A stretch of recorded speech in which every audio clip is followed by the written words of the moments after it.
Buenas noches para todos.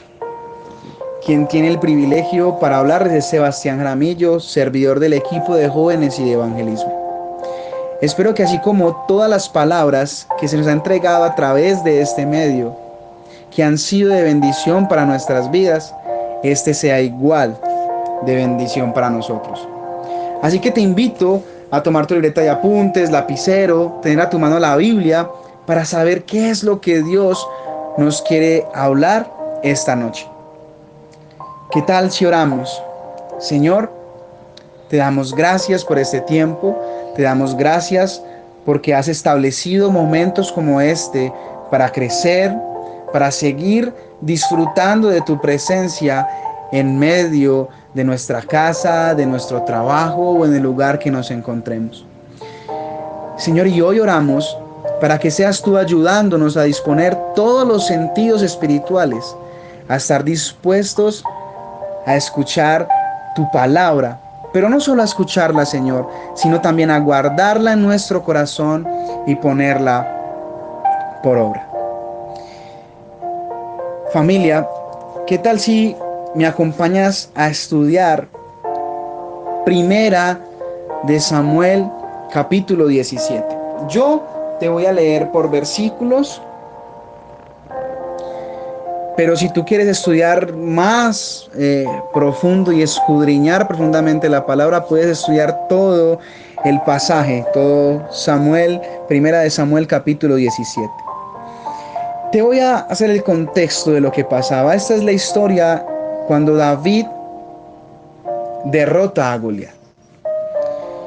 Y la historia empieza cuando se levanta un guerrero gigante, un guerrero fuerte, un guerrero que desde su juventud había peleado con grandes armas, con grande poder y con gran fuerza, y se levanta a enfrentar el pueblo que Dios había escogido, que era el pueblo de Israel. Y este gigante se levanta durante muchos días haciendo burlas, humillando el pueblo de Israel, haciéndolo sentir que el pueblo de Israel, el ejército de Israel, ninguno de esos hombres era capaz de vencer al gigante. Ninguno de estos hombres era capaz de vencer al gigante. Y eso hace que ellos se sientan incapaces de derrotarlo. Y esto básicamente es la definición del miedo. Y básicamente el miedo es algo que nos paraliza, algo que pensamos que no podemos derrotar, algo en lo que pensamos que no podemos tener el control. Y esto le pasó al ejército de Israel. Pero en un momento, el padre de David, un pastor de ovejas, un apacentador de ovejas, lo envía a donde sus hermanos a que le lleve comida a sus hermanos que estaban en medio de esta guerra. Y el ejército de Israel se encuentra apabullado en un lugar sin querer salir a enfrentar al gigante. Cuando David entra, en el versículo 23, David oye lo que decía Goliat. Escucha lo que se había levantado tantos días a decir lo mismo. Pero David tiene una disposición diferente. Y es la disposición que tú y yo tenemos que tener. David escucha, oye, pero David en el versículo 26 nunca ve a Goliat como gigante. Nunca lo ve como alguien imposible de vencer, como lo había visto el ejército de Israel, sino que ve a alguien que se enfrentaba al ejército del Dios viviente, al ejército del Dios todopoderoso. Y él empieza a preguntar y a confrontar: ¿quién es este que se ha levantado contra el ejército de Dios? ¿Quién es este que se ha levantado? Y en medio de esas preguntas aparecen personas de afuera, tú no sabes nada, tú no entiendes lo que está pasando, tú qué haces acá, y es lo que pasa en el versículo 28. Su hermano dice, usted qué hace acá, usted no es bueno, usted simplemente tiene que estar con las ovejas, no tiene nada que hacer en este lugar. Y van a haber pensamientos, van a haber personas que te van a decir, ¿a qué te vas a enfrentar? Tú no sabes a lo que te estás enfrentando, tú no sabes el poder que tiene esto. Pero David tiene otra actitud que la que tenemos que tener nosotros. David omite lo que se decía de él afuera. David omite lo que se decía de él. Y en el versículo 32 es donde yo quiero empezar a decirte qué fue lo que David empezó a hacer. No solo David oyó y enfrentó lo que decía, y no solo David omitió lo que venía de afuera, decirle que no era capaz, que qué hacía ahí. Omitió la vergüenza, omitió la humillación, omitió que era incapaz, sino que en el versículo 32 vemos a un David que se moviliza. Y David lo lleva a movilizarse y lo lleva a accionar su fe. Y le dice David a Saúl en el versículo 32, no se desaliente el corazón de nadie a causa de él. Tu siervo irá y peleará con este filisteo. David, hay una fe que lo lleva a moverse, a accionar. No una fe que le dice, Saúl, ¿sabes qué? Yo voy a orar por este ejército, yo voy a orar por lo que va a pasar, yo me voy a ir para mi lugar, yo no voy a estar acá, yo me voy a orar y voy a orar por ustedes. No, David sabe que tiene que accionar. Y en el versículo 33 aparece algo y es, van a venir pensamientos ante la situación que estás viviendo de no vas a ser capaz, tú no eres bueno o tú solo eres esto.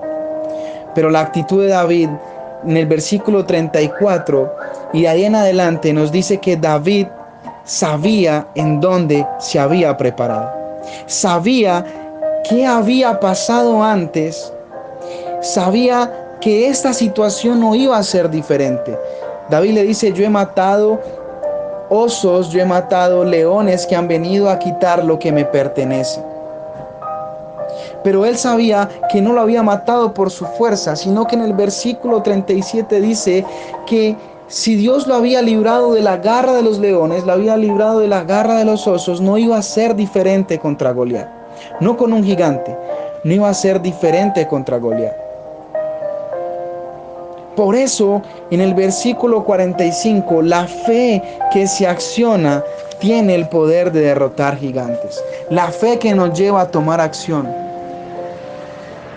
Y lo contrario a la fe es el miedo, y el miedo nos paraliza. Yo no sé, iglesia, qué se ha levantado en contra de ti en este tiempo. Yo no sé si en este tiempo has tenido incertidumbre, angustia, ansiedad. Yo te hablo desde mi experiencia. He pasado momentos difíciles, pero como dice la palabra, Dios me llevó al desierto para escuchar su voz. Y esta es la voz que Dios habló a mi vida. Y me dijo, necesitas una fe que te lleve a accionar. Una fe que te movilice a enfrentar lo que se te levante. Y es la fe en quien has creído. Sabes, los osos y los leones son las situaciones que Dios te libró antes. Y Goliat es la situación que hoy quizás tienes que enfrentar. Tu economía, tu trabajo, tus emociones. No sé. Pero hoy Dios te dice, si yo te libré de eso, te libraré hoy mismo, aunque aparentemente parezca ser más fuerte. David no veía las apariencias del problema. David veía la fe que hacía que Dios era más grande que las situaciones que pasaban. Familia, hoy te animo a tener una fe que te movilice, una fe que te accione, una fe que te lleve a derrotar el gigante. Una fe que te ayude a decir, como David decía en el versículo 45, yo no vengo, tú vienes conmigo con espada, lanza y jabalina, tú vienes con pensamientos de incapacidad, con pensamientos de inseguridad, con pensamientos de incertidumbre, pero yo vengo en el nombre del Señor de los ejércitos, a quien tú has desafiado. Cuando el pensamiento viene a ti, no solo viene a desafiarte a ti, viene al Dios en que tú has creído. Y cuando tú te mueves, vas a accionar. Familia, a lo largo de la Biblia vemos cómo hombres accionaron su fe. Moisés tuvo que accionar su fe para creer que Dios podía sacar a Israel de la esclavitud de Egipto. Vemos a un José enfrentando también, dando un paso de fe para conquistar lo que tenían que conquistar. Hoy te animo a tener esa fe que te lleve a moverte. Señor, te damos gracias por este tiempo. Te damos gracias por esta palabra, Señor. Y oramos, Señor, entendiendo, Señor, en esa fe, que tú, Señor, que ya has vencido, Señor, anteriormente muchas situaciones, hoy será igual. Hoy será igual con nuestras vidas, con nuestras situaciones, con lo que hoy estamos enfrentando. Pero también, Señor Jesús, no solo oramos por nosotros, sino que oramos por Colombia, Señor. Oramos, Señor, para que avives el corazón de los otros. Muchas personas andan peleando en sus fuerzas.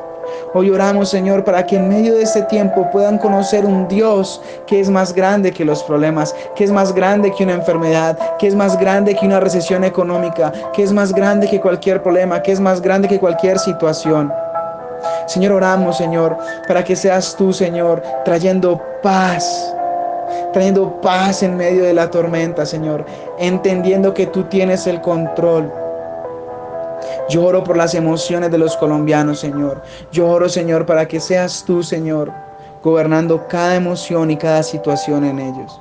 Yo oro para que tú te des a conocer este tiempo, Señor. Y yo oro por la sanidad de muchas personas que se encuentran enfermas, tanto emocional como físicamente, Señor.